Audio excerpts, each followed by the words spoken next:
Good morning, I'm Abhyuday Shrestha, and these are the headlines for this hour. Former CPN-UML members appear more aggressive towards the leadership of Nepal Communist Party compared to former Maoists, alleges the government of poor performance.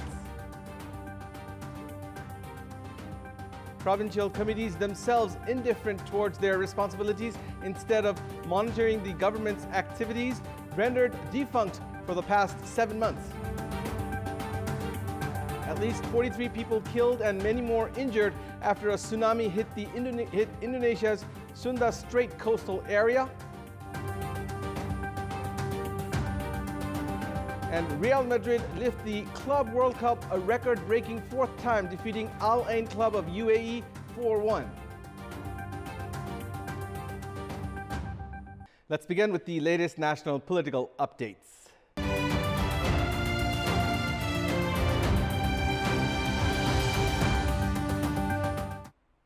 Leaders of the then-former CPN-UML faction have strongly criticized the party leadership at the standing committee meeting of the ruling Nepal Communist Party. In a quite contrast, most of the leaders belonging to the then CPN Maoist Center were not vocal regarding support or opposition of the government and the party leadership.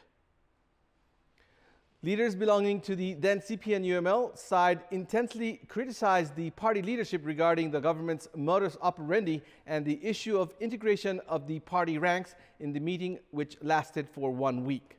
Leader Bamdev Gautam even filed a letter of disagreement against the founding faction during the meeting. Other leaders close to leaders Chalnath Khanal and Madhav Kumar Nepal alleged the leadership of failing to complete the integration of the party ranks following the unification of the then CPN-UML and CPN Maoist Center, and the single-handedness in the formulation of committees, along with the allocation of responsibilities to the leaders close to the establishment faction. Saying the government had failed to operate to address the issues of public interest despite having a 2/3 majority, they also suggested for change in the members of the Council of Ministers. Meanwhile, a couple of leaders from the then CPN Maoist Center hinted towards the government and party leadership making amends in their modus operandi, however, remained implicit on the issue. It is the role of the provincial committees to ensure effectiveness and accountability of the activities of the provincial governments. However, the committees of all the 7 provinces have remained nearly non-operational in recent days. Not even the chairmen of thematic committees have been appointed in some of the provincial committees. The Interprovincial Committee, held on the 15th of December, had decided to expedite the effectiveness of the provincial committees and maintain uniformity in activities to better manage the parliamentary practice. The meeting was participated by the speakers and deputy speakers of all the 7 provinces. The provincial committees, however, have remained defunct despite the initiative. The parliamentary office bearers have continued to shy away from their responsibilities, although there are a number of issues pending related to boosting the provincial government's accountability and effectiveness. The bills with regard to appointment of secretaries, good governance, and sports have been filed at the provincial assemblies, but not a meeting has been held regarding the bills. Even the provincial assemblies have remained defunct, citing no responsibility assigned by the provincial governments. Adding to it, the provincial committees have been shying away from even the roles they could play in order to do away with the complexities in the implementation of federalism. The discussion on the draft of the party statute has started at the General Committee meeting of Nepali Congress underway in the capital. Meanwhile, a majority of the district presidents have expressed their discontent against the statute draft presented by the party's General Secretary Purna Bahadur Khadka. The district presidents have alleged the Central Committee members of ignoring the issues of the party's overall rank and files while preparing the statute draft. They have objected to the proposal of automatically appointing the central members as the General Committee members and the General Assembly representatives. The district presidents have drawn the attention of the leadership towards what they say the provision would create a rift between the Central Committee members and the lower level cadres. Nepali Congress is preparing to finalize the draft by today based on the suggestions of the General Committee members. We'll take a short break here. We have more news coming up.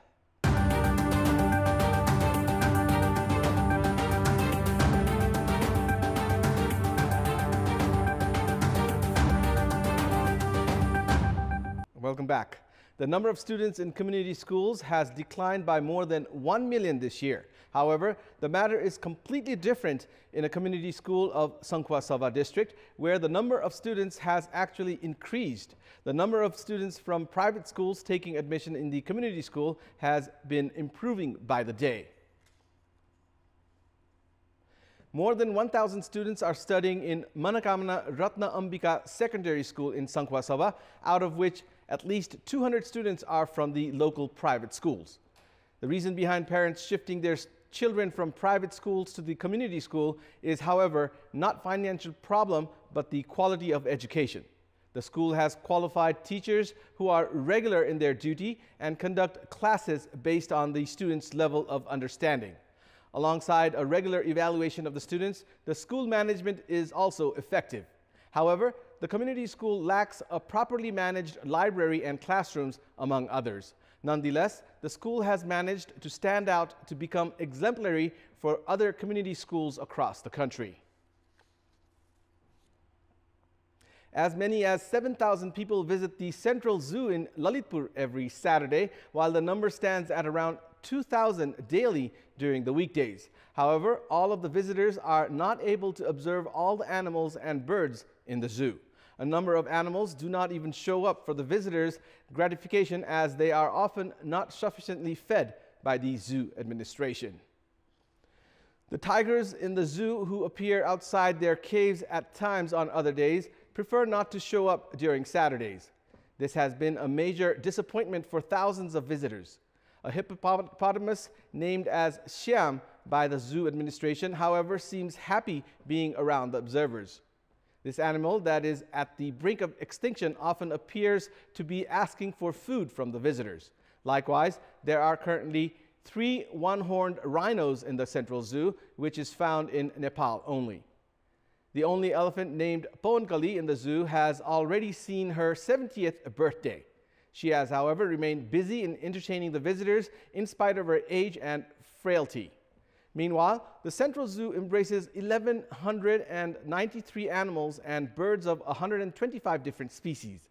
The zoo administration, however, has largely failed to take adequate care of the animals and birds confined solely for the sake of entertainment and educational purposes of humans.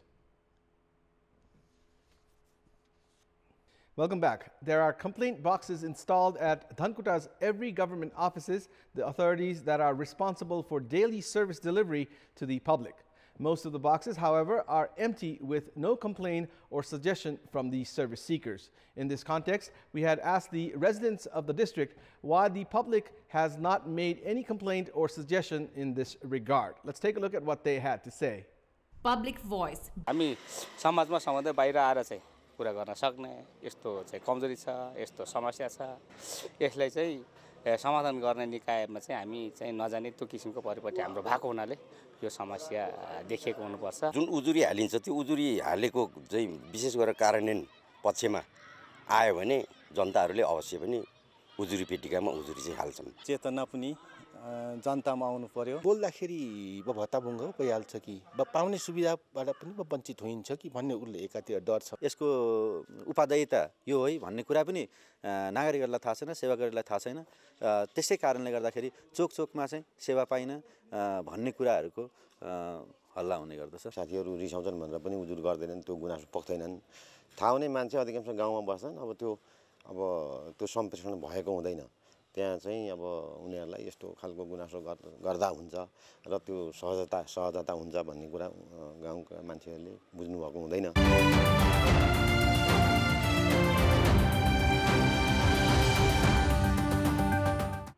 It's now time for our segment Public Pulse, where you text us with your opinion. Public Pulse. And here's the question: why have the committees at the provincial assemblies remained defunct? Your options are A, weakness of leadership, and B, lack of experience. Voting is on. Type in NEWS, select your option A or B, and send it to 34001 to share your opinion with us. And it's time now for the sports news. Sports news. Lalitpur Patriots have won the Everest Premier League this season. Lalitpur secured a 14-run win against Bhairua Gladiators at the grand finale of the third season. Lalitpur lost the toss and were put to bat first in the grand finale played at TU Ground Kantipur, where they were bowled out for 155 runs. Opener Jai Kishan Kolsawala hit 3 sixes and 3 fours as he top scored with 57 runs, while Gaurav Tomar contributed 23 runs. Lalitpur skipper Gyanendra Malla could only score 10 runs, while Sandeep Jora made 24. Krishna Karki picked 3 wickets for Bhairua, while Mohammad Naveed and Ryan Tendeskate picked 2 wickets each. Chasing a target of 156 runs for victory, Bhairua could only manage 141 runs for the loss of 9 wickets. Openers Dipendra Singh Airi and Ryan Tendeskate put up 33 runs for the first wicket partnership. Pradeep top scored with 34 runs, while Ravi Inder Singh added 29 runs.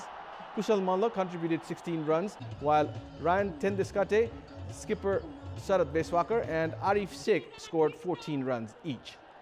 Lalit Narayan Rajbangshi grabbed 3 wickets, while Yogendra Singh Karki and Pawan Sharaf claimed 2 wickets each. With the win, Lalitpur also bagged 2.5 million rupees. Being limited to runners-up for the second successive season, Bhairua had to settle for 1 million rupees. Gyanendra Malla won a domestic tournament for the first time under his captaincy. Meanwhile, Sharad Beswakar missed out on a hat-trick of domestic trophies. Ravi Inder Singh, the Indian recruit for Bhairua, was declared the player of the series and received a motorcycle in reward. Manchester United hammered Cardiff 5-1 in a Premier League match last night. It was Manchester United's first match under the new coach Ole Gunnar Solskjaer. In the match played at Cardiff's home ground, Manchester United opened the scoring in the 3rd minute of the match through Marcus Rashford. Ander Herrera doubled the lead in the 29th minute. Kama Rasha reduced the deficit in the 38th minute for Cardiff. However, United regained their 2-goal lead in the 41st minute when Anthony Marshall scored. United's 4th goal came shortly into the second half, scored by Jesse Lingard, while Lingard sealed the 5-1 win in the 90th minute. Following a string of lackluster performance, Manchester United had sacked the former coach Jose Mourinho, replacing him with Solskjaer. Meanwhile, in another match, Manchester City were stunned by Crystal Palace. City lost 3-2, playing in front of their home crowd despite taking the lead in the 27th minute through Ilkay Gundogan. Crystal Palace raced to 3-1 lead with goals by Jeffrey Sloop, Andres Townsend and Luka Milivojevic. Crystal Palace led the first half 2-1, while Vlahovic made it 3-1 in the 51st minute. Kevin De Bruyne reduced the deficit for Manchester City.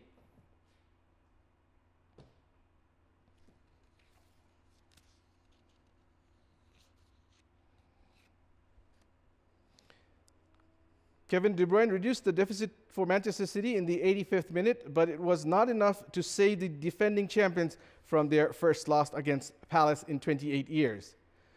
The defeat greatly benefited the league leaders, Liverpool, who enjoy 4 points lead over second-placed City. Liverpool have 48 points from 18 matches, while second-placed City have 44 points from 18 matches. In another surprise result, Leicester stunned Chelsea 1-0. Jimmy Vardy scored the decisive goal in the 51st minute. Likewise, Arsenal defeated Burnley 3-1. Barcelona regained their 3 points lead at the top of the La Liga with a 2-0 win over Celta Vigo last night. Playing in front of their home crowd in Nou Camp, Ousmane Dembélé opened the scoring in the 10th minute.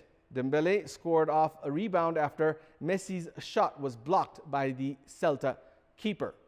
Barca doubled the lead at the stroke of the first half when Messi found the net.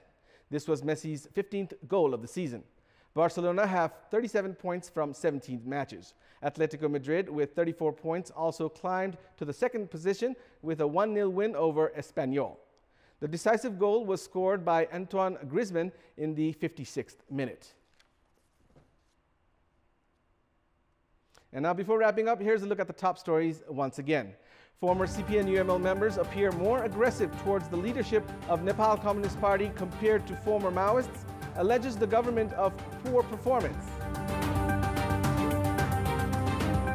Provincial committees themselves indifferent towards their responsibilities instead of monitoring the government's activities, rendered defunct for the past 7 months. At least 43 people killed and many more injured after a tsunami hit Indonesia's Sunda Strait coastal area.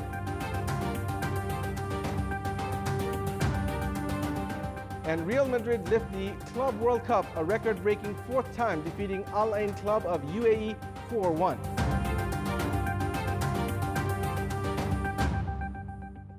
And that's all for the moment. Our next English bulletin will air at 11 this morning. Keep watching Kantipur Television HD for more news and entertainment. Thank you for watching. Have a good morning.